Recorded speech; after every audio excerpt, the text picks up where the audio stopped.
जैसे जैसे मैंने आपको चीज़ें बताई, जो भी चीज़ें मैंने बताई, उसमें एक चीज़ मैंने आपको जब फर्स्ट टाइम आपसे बात की थी प्रशांत जी, मैंने आपको एक बात बताई थी कि एक है ना था, मतलब एक रिलेटिव थे, ना मैं उनको जानता हूँ ना पहचानता हूँ। वो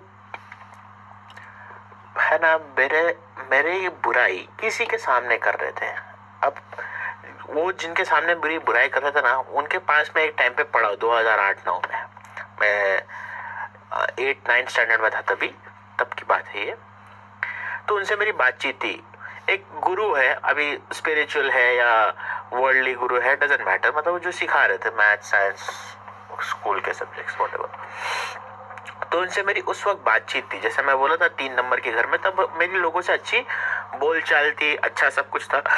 तब उनसे मेरी बात होती थी, उनको मैं कुछ चीजें बताता था, ऐसा है वैसा है ये है वो है। वो भी है ना जरा ओवर स्मार्ट या एक्स्ट्रा स्मार्ट, आप जो बोलते हैं ना, मुंबई की भाषा में डेढ़ शाणे थे। तो मैं बोला भाई जानने छोड़, कोई डेढ़ शाना है नहीं है, it's none of my business. लेकिन मेरे साथ तो सामने वाले की बंदे की अच्छी जमती, मैं मेरा पॉइंट ऑफ व्यू देखूंगा कि अच्छा हो रहा है मेरा तो ठीक है, बाकी तो मैं सबका तो भार नहीं उठा सकता। तो फिर वो उनके साथ मतलब है ना बातचीत में था, मतलब ऐसा कोई सोसाइटी में कोई किसी के साथ मिल गया।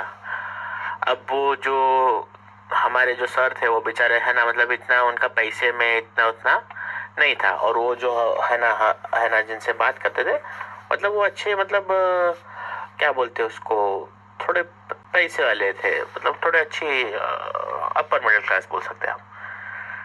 तो फिर क्या हुआ कि एक दिन वो मिले, बातचीत हुई, ऐसा हुआ वैसा हुआ ये वो। तो मेरी बात निकली कि आपका एक है कोई इधर, वो अच्छा पढ़ रहा है, ये है वो है, ऐसा है वैसा है। तो उन्होंने बोला कि सर मैंने तो पता लगा है, वो तो वहाँ कुछ नहीं कर रहा है। अब मैंने थोड़ा इंसिस्ट किया, उन्होंने बोला कि भाई तू इलीगल हो गया, ऐसा हो गया वैसा हो गया। मैंने बोला कि ये बात सही है, लेकिन है ना मेरे कोई ये नहीं जानता है कि ये सब क्यों हुआ, कैसे हुआ, कब हुआ, क्या वजह से हुआ। लोग डायरेक्ट रिजल्ट देखते हैं। आप पैसे वाले हो तो पैसे वाले हो, भले आपने 2 नंबर से कमाया होवे, आप है ना बुरे हो तो बुरे हो, शायद अगर आपको वक्त और हालात ने बुरा बना दिया हो, पीपल ओनली सी रिजल्ट।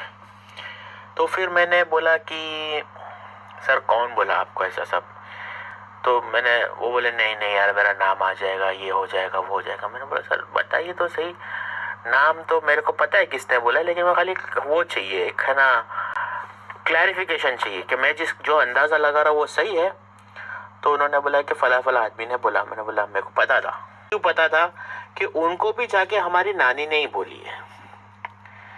हमारी नानी, पता नहीं दुनिया में है ना लोगों की नानियां कैसी होगी, लेकिन हमारी मम्मी की मम्मी बड़ी इंटरेस्टिंग है। बुरी तो नहीं बोलूंगा, लेकिन खैर अभी रिश्ते भी भगवान ही बनाते हैं, ऊपर वाले ही बनाते रिश्ते, तो बड़ी इंटरेस्टिंग कैरेक्टर है। तो उन्होंने जाके बुराई की। तो वो सारी चीजें जैसा मैंने एक्सप्लेन किया था ना, वो सारी चीजें है ना मेरे ऊपर पाइल अप होती जा रही थी।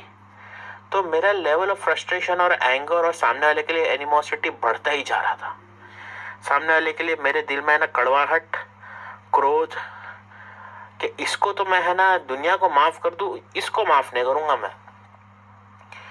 तो है ना एक चीज, हर एक बोलते ना, हर एक चीज जब सेटल होने लगी तो समझ में ये आ रहा था कि कल्प्रेट कौन है, और कल्प्रेट ये है ना बना कौन रहा है इसको कल्प्रेट, और जो बना रहा है ना वो किस वजह से इसको कल्प्रेट बना रहा है। वो सारी चीजें क्लैरिटी में आने लगी, एक के बाद एक के बाद एक के बाद एक।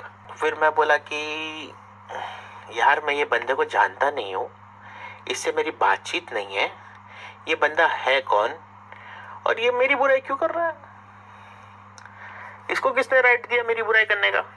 हालांकि सामने वाले की भी 50 बुराइयां मेरे पास है। जो बोलते ना एक कहावत है, behind every success there is a crime.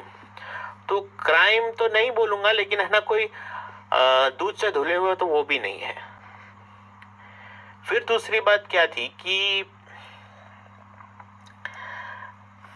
जैसे जैसे अभी मैं आपको ये है ना काफी टाइम के बाद फिर से एक नया वॉइस नोट भेज रहा हूँ प्रशांत जी, जैसा आप जानते हैं, उसके बीच में भी बहुत सारी चीजें हुई है।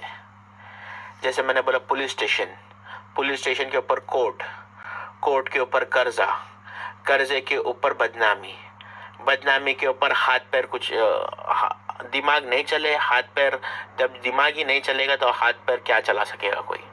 मेरे पर तो है ना चीजें इतनी नहीं आ रही है जितनी आनी चाहिए, लेकिन सारी की सारी चीजें हमारे मम्मी डैडी पर, खासकर हमारे हमारे पापा पर बहुत है ना अननेचुरल प्रेशर आ रहा है। अब जब हम उनको अच्छे से समझा देते कि ऐसा नहीं ऐसा करो, वो हमारे को है ना झिड़क देते थे, पर तेरे को क्या समझ में आता, तू तेरा देख, तू तेरा तो कर नहीं सकता है। तो फिर क्या है ना कि अब केतु की महादशा चल रही है, फिर वो केतु क्या है ना सामने वाले का भला चाहता है, लेकिन इसका मतलब ये नहीं है कि वो तुम्हारी बातें भी सुनेगा।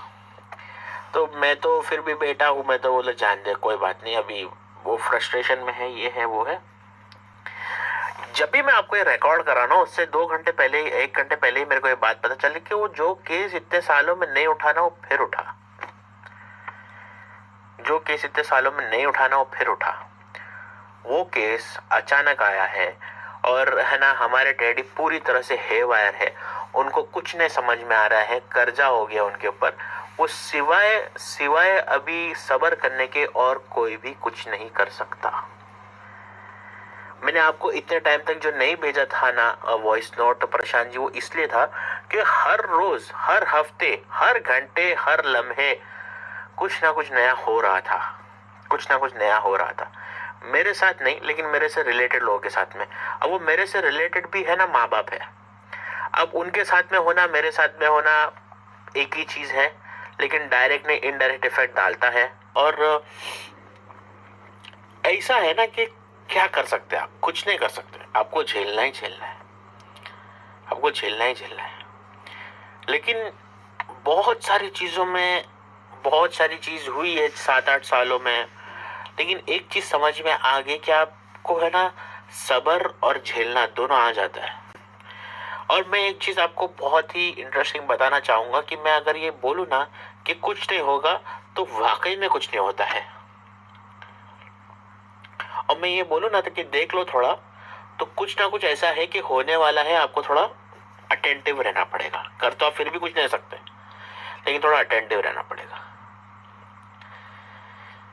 मैंने बहुत सारे चैनल्स जब भी देखा कि केतु की महादशा के बारे में स्टडी किया, तो बहुत सारे चैनल्स को मैंने है ना सुना, लेकिन सबसे ज्यादा म्यूजिक विदाउट मंत्रा खासकर प्रशांत जी का जो चैनल है, बड़ा प्यारा चैनल है।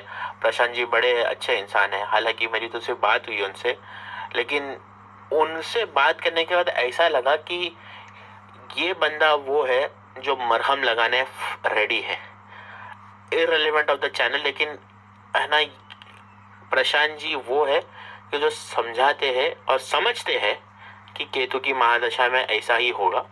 अब जब समझ में आता है ना ऐसा ही होगा, तो आप है ना रेजिस्ट और रिटेलिएट दोनों ही करना छोड़ देते। एंड बिलीव मी, जो जो है ना बड़े बड़े बेरहमी से केतु महाराज गला काटने लगे थे ना, बड़े प्यार से गला काटते थे। गला तो कटेगा, आप उसका कुछ नहीं कर सकते, आपको मार तो पड़ेगी, आप कुछ भी नहीं कर सकते। थैंक यू प्रशांत जी, मेरा पॉइंट ऑफ व्यू दुनिया को बताने के लिए, और ऊपर वाला आपको सद्बुद्धि दे, और जैसा जैसा आपका चैनल और ग्रो करे, मैं तो आपके लिए बड़ी दुआ करता हूँ। और thank you so much for everything and God bless you. Bye.